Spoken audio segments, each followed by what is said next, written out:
Mas pela primeira vez, porque são várias batalhas, elas são diárias ali, Sim. mas pelo menos uma vez ficou claro de quem venceu essa batalha, porque a guerra não, mas essa batalha foi Sim. vencida, porque era assim, sobe, desce, pô, perderam a batalha. Sim. Sobe, desce, pô, a gente perdeu essa batalha. Mas hoje o Foi traficante lá também venceu não... a batalha, pô. O traficante não precisa ficar na comunidade mais, precisa, capitão?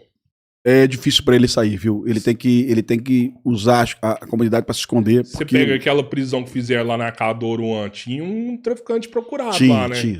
Tinha um bandido procurado lá. Tinha... Eu não O sei, Xixi, eu não conheço o né? Oruan pessoalmente, viu, cara? Mas eu não sei que motivo levou ele pra receber o cara ali. Mas tinha um bandido escondido lá. E espero que ele... Aí tu vê, né? A pena... Se o Oruan responder por isso, eu não sei se ele vai responder... E se ele for condenado, a pena é muito pequenininha, né? Não muda nada para ele, né? Mas o Oruan é um outro tema para mim, é a questão da bandidolatria, sabe? Assim, eu me posicionei esses dias, eu sempre apanho quando eu me posiciono. Deu ruim pra você? Porque o MBL, ele pilotou essa lei anti-Oruan. Se você quer saber se eu gosto da música do Oruan, é evidente que eu não gosto. Eu acho a música dele muito ruim. Se eu considero a música dele saudável para a sociedade, é evidente que não, pelo amor de Deus. Acontece que o Oruan nunca tinha feito um show no Rio de Janeiro com recurso público, tá? Então, eu acho um pouco assim desnecessário uma lei para proibir que ele faça um show com dinheiro público se ele nunca fez um show, né?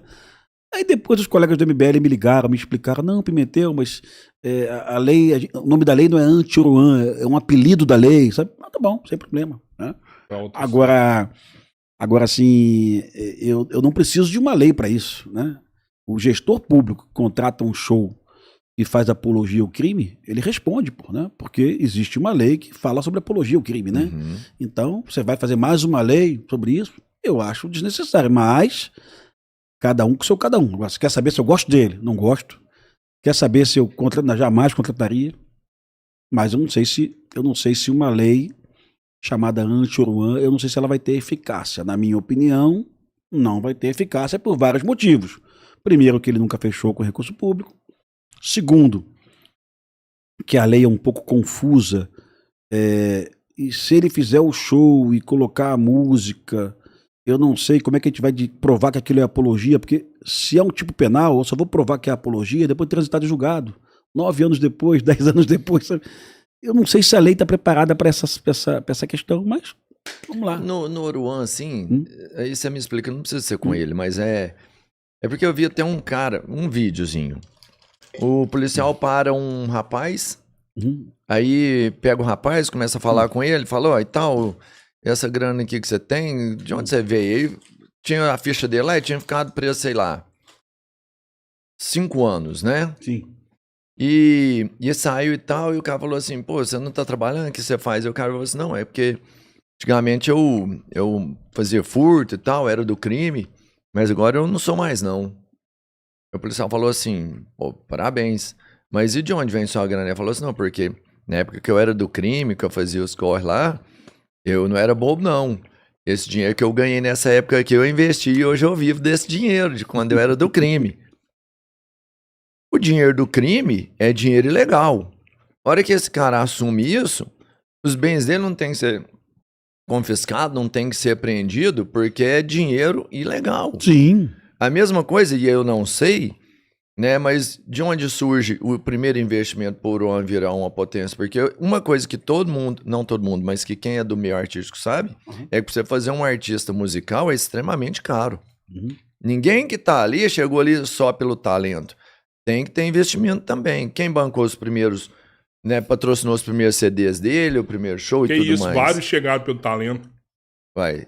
Claudinho Bochecha, pô. Nos dias de hoje, meu amigo, aí você vai querer falar que você não sabe que é assim. Claudinho Bochecha. Pega qualquer produtor musical, e aí não sou eu, e pergunta pra ele, fala assim, pô, quanto gasta pra você fazer um artista hoje musical? Não um artista musical, uma música. Quanto é preciso de um investimento pra você fazer uma música hoje? No cenário de hoje. Lógico, porra, nossa, eu tinha um Carreiro e Pardinho. Não, eles foram na rádio, cantaram, fizeram sucesso. Hoje é um outro tipo, hoje é um investimento altíssimo. Ou não é? Não, deu o exemplo do Claudinho Bochecha, tem pouco tempo. Nossa, 20 anos tem atrás. mesmo. É, pouquinho tempo, Não, mas dá pra fazer Não, hoje. Esse cara for bom. Anitta. Anitta. Ué. Eu não sei. Se alguém me provar que o Comando Vermelho pagou o sucesso, eu acho pouco provável. Mas se alguém me provar, tá tudo certo. Se alguém me ó, Pimentel tem elementos aqui, o Comando Vermelho patrocinou shows. O Oruan já fez show, inclusive, em favelas rivais do Comando Vermelho. Então, assim, eu não tenho certeza disso. E eu falei, não precisa ser o Oruan. Sim. É porque o assunto tá sobre ele, é porque eu falo assim, todo dinheiro que veio do crime é dinheiro ilícito. E se tem esse dinheiro, algumas atitudes têm que ser tomadas. E por que é usado o exemplo dele? Não porque, teoricamente, foi financiado pelo crime. Mas ele é muito próximo disso. Né? Inclusive, de forma familiar. Ele é filho talvez das pessoas mais perigosas do país, né? Que era o chefe do Comando Vermelho. Você viu a entrevista dele no Cabrini? Vi não, cara. Não. Ele falou pro Cabrini, tipo assim, eu agradeço meu pai, que meu pai me afastou a vida toda do crime, né? Ele deixou a gente crescer com estudo, tudo, a gente não precisou participar da vida do crime, Boa. né? Foi o que ele falou pro Cabrini, né? Não, e se sei. foi, parabéns pro pai dele, né? Que pelo Mas menos, assim, pelo menos nessa escolha foi extremamente assertivo, tem uma galera né, da direita, inclusive até as do MBL, fala, pô, o cara tá lavando dinheiro pras facções, show do cara é pra lavar dinheiro e tal. Mano, hoje a Receita Federal, Polícia Federal, eles têm todas as ferramentas, por que eles não provam isso daí? O cara tá lavando. Mas, assim, eu não gosto da música dele, não gosto de nenhuma música com bandidolatria. Assim, vou confessar a você que tem colega de direita que gosta de Racionais. Eu não gosto de Racionais, sabe? Eu gosto. Eu não curto. Eu sei também que Racionais não chega que não vai nessa sutileza de falar, ó, seja bandido. Eu sei que o Racionais não faz, pelo amor de Deus, eu sei que não faz isso. Mas eu não gosto, eu não curto. Eu não gosto do ritmo, né? Eu gosto. Mas tem uma porrada de colega policial que escuta Racionais, que curte, que gostava e tal. Às vezes fez parte da adolescência do cara. Sim, tudo, né? sim. Fez parte de muita gente aí. Agora, eu não vejo o Comando Vermelho empenhado em lavar dinheiro com música no Rio de Janeiro. Eu não conheço essa história. Mas se alguém me mostrar... Porque o Comando Vermelho hoje tem tantas frentes. Tem a frente da internet, tem a frente do bujão de gás, tem a frente de gasolina tem também, a frente, né? do pão, que eu já falei isso em alguns podcasts, cara. Como é que é? O Comando Vermelho montou padarias no Rio de Janeiro, algumas favelas. Como o Comando assim? Vermelho comprou o forno elétrico, né? Você usa a luz furtada da rede de energia, da Light. Eventualmente você rouba farinha na rodovia e você fabrica pão. Você não paga IPTU, você não paga o direito trabalhista das pessoas na favela, né? Então você não paga aluguel, você não paga água, você consegue colocar um pão francês num preço muito mais barato que um pão de padaria, de bairro. O pão de bairro de padaria fica entre 55 a 65 centavos. Num bairro de Zona Sul chega a 75 centavos, né? E o pão do Comando Vermelho custa 25 centavos, né? E o Comando Vermelho vende esse pão, aliás, obriga o morador da favela a comprar esse pão, aliás, obriga as padarias das periferias a comprarem o pão do Comando Vermelho também. Pra revender na padaria do cara. Que também é vantajoso pro cara, eventualmente. E aí você fica naquele papo de louco de um deputado, às vezes, bem intencionado. Vamos aumentar a pena pro tráfico de cocaína e maconha. Vamos aumentar, mas não vai funcionar. Vamos colocar 1000 anos pro tráfico de cocaína. Mas não vai, porque a questão hoje é muito mais que isso. A questão no Brasil, que está demorando pro Lewandowski prestar atenção, pro Lula prestar atenção, e para alguns segmentos da direita também prestar atenção nisso, a questão do Brasil hoje é domínio territorial. Se eu tenho território, eu vendo qualquer coisa, com o preço que eu quiser.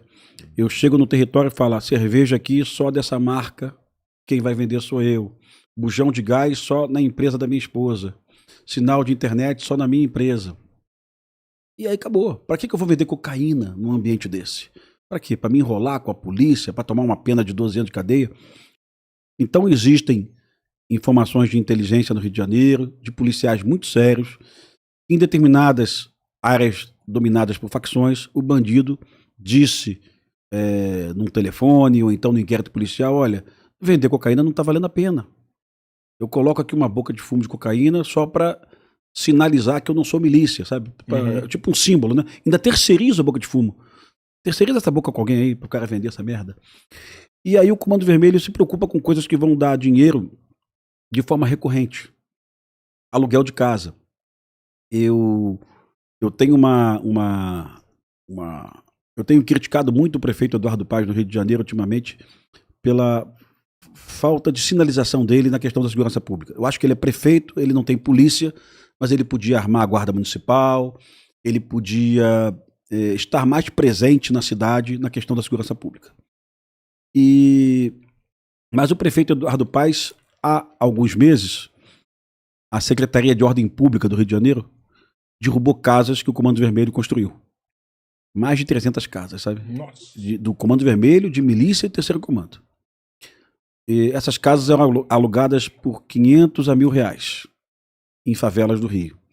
Então, só nessas casas que o Comando Vermelho, que a Prefeitura do Rio, só nessas casas que a Prefeitura do Rio demoliu, o prejuízo que a Prefeitura deu ao Comando Vermelho é de em torno de R$700 milhões. Se esse número for verdadeiro, é a maior porrada que o Comando Vermelho já tomou até hoje. A gente pensando, vamos aprender cocaína e maconha, vamos aprender armas. Isso tudo é muito importante. Sim. Eu jamais direi que não é importante. Isso tudo é muito importante. Mas vamos mais fundo. Vamos acabar com o dinheiro recorrente deles. Tem imagens disso aí. Qual é o nome desse menino aí que eu esqueci? Pedrão, Prefeitura do Rio, demolição de casa de traficantes. Você vai ver a qualidade das casas. Eram casas construídas na favela da Maré, casas de qualidade, muito melhor que as casas do Minha Casa Minha Vida, construída num terreno da União. Né? E o Comando Vermelho resolveu o seguinte: vou fazer aqui 300 casas, cada casa R$1.000, 300 mil por mês. No final do ano, só nisso aqui eu vou ganhar 3 milhões e 600 mil reais.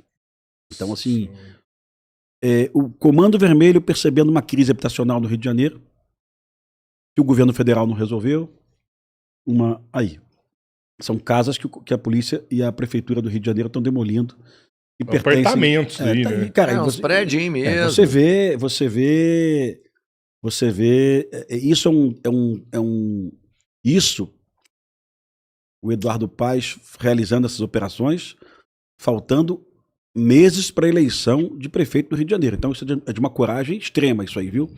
O secretário de Ordem Pública dele é um delegado da Polícia Civil, o Breno Carnevale, sempre que posso eu elogio. Imagina se as prefeituras do Brasil fizessem isso com frequência. Porque um prefeito desse, bem intencionado, sim, mas com o governador desalinhado, ele consegue fazer alguma coisa? Não. Tem que ter um alinhamento junto com o governador, senão ele não consegue fazer. Uma operação como essa, apesar de Cláudio Castro e Eduardo Paes estarem divergentes na política, o Eduardo Paes está apoiado pelo Lula, o Cláudio pelo Bolsonaro. Apesar disso tudo, para realizar esse tipo de operação, sem força policial do BOP, do Batalhão de Choque ou da Coordenadoria de Recursos Especiais é impossível. Então o prefeito e o governador possuem secretários de Segurança Pública e de Ordem Pública que se conversam e eles conseguem realizar essas operações. E no final de tudo, essas operações são interessantes para a prefeitura e para o governo do estado. Né? E esse é um porradão no Comando Vermelho. O Comando Vermelho fica desesperado, perdeu aí muito dinheiro. Tudo isso, Rodrigão, porque é o seguinte, irmão, é para tirar aquela história de a gente ligar a televisão, ver um delegado, um capitão da polícia, um sargento, cheio de cocaína numa mesa, pistola. Eu sou brabo, acabei com... Olha, não me engana mais. Isso pode até te satisfazer pessoalmente. Pô, você deu um porradão neles. Mas pra gente, não mudou nada. Não fez nem cosquinha nos caras. Nem cosquinha. Sim. Tem quem diga pra mim hoje, o secretário de Segurança Pública do Rio, delegado Vitor, ele diz pra gente que cocaína e maconha hoje, para as facções, é menos de 15%. Menos de 15%. E se nós tivéssemos uma vara mágica, acabou a cocaína no Rio de Janeiro, a partir de agora não vai passar mais cocaína em rodovia nenhuma. Não resolveu nada pra gente. Isso e nada pra gente hoje é a mesma coisa. Né? Ia nos ajudar? Um pouquinho. Eles têm várias atividades, né? Não vão abrir mão dessa atividade. Não, tem várias atividades. Né? Mas também tem... eu já ouvi falar que essas facções conseguem se infiltrar na prefeitura e depois legalizar esses imóveis. No Rio de Janeiro... A princípio não tem uma certidão de imóvel aí, né? No Rio de Janeiro, esse terreno que eles fizeram as casas, na Maré, era um terreno da União. Então, impossível que eles legalizassem isso. Em nenhuma instância, nem daqui a 100 anos, tá? Curioso é que vereadores da esquerda no Rio de Janeiro estavam defendendo que essas casas não fossem demolidas.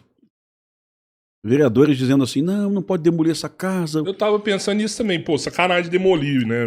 Eu Tanta pensei gente nisso, precisando, dá pro... Rodrigão, tanta gente precisando de casa. Desapropria Mas Rodrigão, vamos lá. depois o crime Então, vai lá e vai continuar explorando. Rodrigão, né? então vamos lá.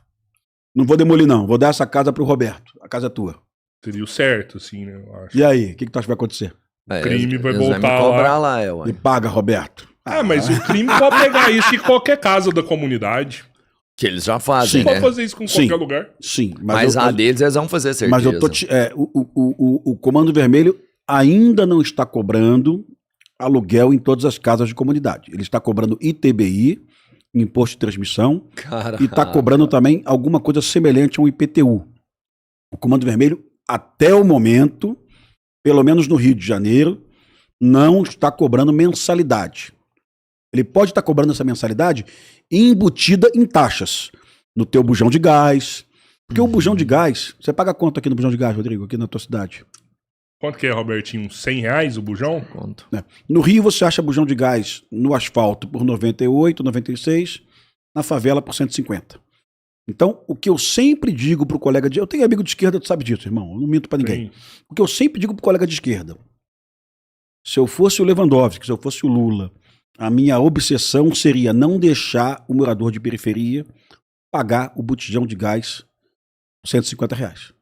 Porra, enquanto tiver um carioca, um baiano pagando botijão de gás hiperinflacionado para bandido, eu não vou sossegar.